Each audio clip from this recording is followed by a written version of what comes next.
හරි එහෙනම් ඔයාලා හැමෝටම සුබ දවසක්.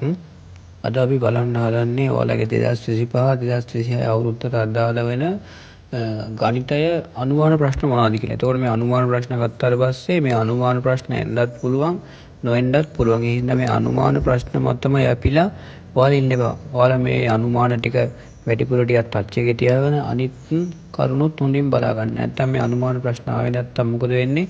අවසාන විභාගෙට ගියාට පස්සේ කර කියා ගන්න දෙයක් නැහැ. ඒ හින්දා හොඳම දේ තමයි මේ අනුමාන ප්‍රශ්න මතම යැපිලා ඉන්න එපා. මේ ප්‍රශ්න එන්නත් පුළුවන් නොඑන්නත් පුළුවන්.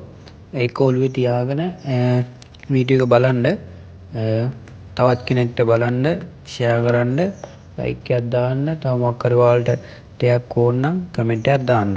එහෙනම් අපි යමු වීඩියෝ එකට.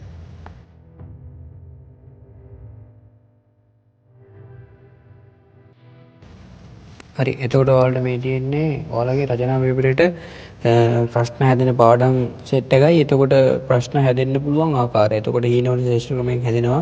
එතකොට හීනවන ශ්‍රේෂ්ඨ ක්‍රමය මොකද්ද? පොලී ප්‍රතිශතය හොයන්න තමයි හැදෙන්නේ. ඒ වගේ ඒ පාඩමෙන් ඇහෙන කොටස් ටික තමයි ඔයාලට මේ දීලා දෙන්නේ. එතකොට මේ ටික පොඩ්ඩක් ටච් එකේ තියාගෙන යන්න. මේ වගේ තියෙන ගණන් ටිකක් හදලා පොඩි පෙර සූදානමකින් යන්න. මේ වගේ සෙට් එකක් මේ පාර ඇහෙන්න පුළුවන්.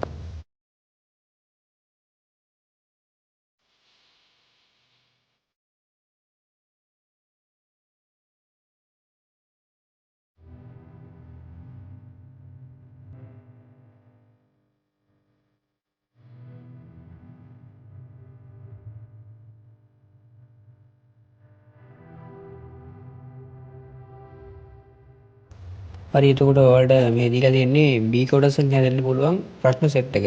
එතකොට මේ B කොටස ගත්තාට පස්සේ මම හයිලයිට් කරලා තියෙනවා මොකද්ද මේ දුර කාල ප්‍රස්ථාර. එතකොට මේක සාමාන්‍යයෙන් අවුරුදු ගානකින් අහලා නැහැ. ඒ හින්දා මේකෙන් සාමාන්‍ය ප්‍රශ්නයක් ඇහෙන්න පුළුවන් සමභාවිතාව වැඩි.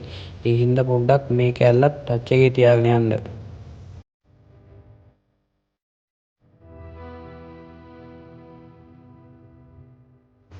එතකොට ඔයාලගේ මැත්ස් පාර්ට් එකට දෙන්න පුළුවන් අනුමාන ටික ඔය ටික තමයි. එහෙනම් හොඳට පාඩම් කරලා ඔයාලගේ හිතේ තියෙන රිසල්ට් එක ඔයාලට ළඟා කරගන්න අවශ්‍ය ශක්තිය ලැබෙන්න කියලා ප්‍රාර්ථනා කරනවා. එහෙනම් ඔයාලා හැමෝටම සුබ දවසක්. අපි අලුත් වීඩියෝ එකකින් හම්බෙමු.